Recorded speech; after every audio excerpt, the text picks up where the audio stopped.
دنیا میں 1.5 کروڑ سے زیادہ لوگ ہیں،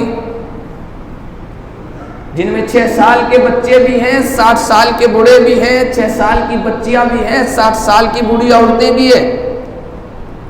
ابھی کورونا ٹائم میں بہت ساری ایسی خبریں آئی، جب لوگ اپنے گھروں میں بند ہو گئے نا تو 60 سال کی دادیوں نے قرآن حفظ کر لیا، بچوں نے قرآن حفظ کر لیا، ان کو ٹائم مل گیا بہت کچھ، اور انہوں نے قرآن کو اپنے سینوں میں محفوظ کر لیا۔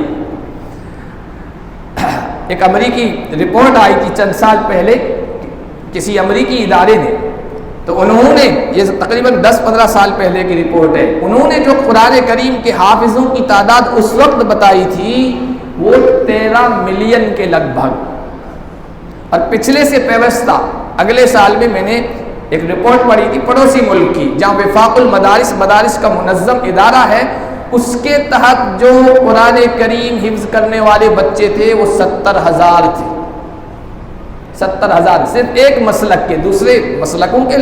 بھی اپنے اپنے وفاق، اپنے اپنے ادارے ہیں، ان کے بھی حفظ کرنے والے ہوں گے، وہ الگ ہیں۔ صرف ایک وفاق اور ایک ادارے سے جتنے مدارس جڑے ہوئے ہیں، ان میں جن بچوں نے قرآن کریم حفظ کیا نا ایک سال میں وہ 70,000 ہیں۔ پھر ہمارے یہاں ہندوستان میں تو اس کی بھی بڑی اور بھی بڑی تعداد ہے، تو کتنے حافظ ہر سال تیار ہو رہے ہیں۔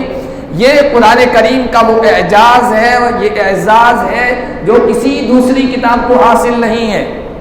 ایسا اللہ تعالیٰ نے اس کی حفاظت کا نظام کیا ہے، یہ سینوں میں محفوظ ہو جاتا ہے، اور پوری دنیا کے حافظ ایک ہی انداز میں ایک ہی قرآن پڑھ رہے ہوتے ہیں رمضان میں۔ آپ دنیا کے کسی بھی کونے میں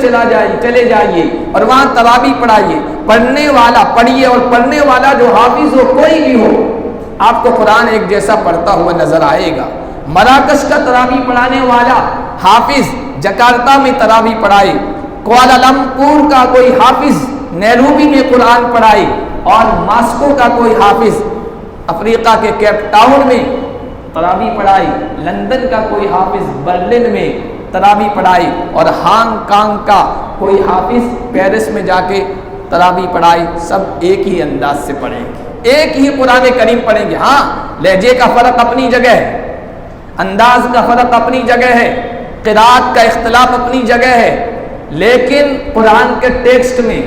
قرآن کے جملوں میں، قرآن کے متن میں، قرآن کی عبارت میں، قرآن کی سیٹنگ میں، قرآن کی سورتوں کی ترتیب میں کہیں کوئی آپ کو گڑبڑی نظر نہیں آئے گی۔ یہ قرآن کریم کا اللہ تعالیٰ نے ایسا فل پروف سسٹم، حفاظت کا ایسا سسٹم بنایا ہے کہ جس کے بارے میں کہا کہ لا یاتیہ الباطل من بین یدیہ ولا من خلفہ تنزیل من حکیم حمید۔ یہ کتاب ایسی عظیم کتاب ہے، اس کو یہ شرف حاصل ہے، نہ باطل آگے سے آ سکتا ہے نہ پیچھے سے آ سکتا ہے، یہ پوری دنیا کو چیلنج ہے۔ اس لیے اگلی آیات ہیں بل هو آیات بینات فی صدور الذین اوتوا العلم۔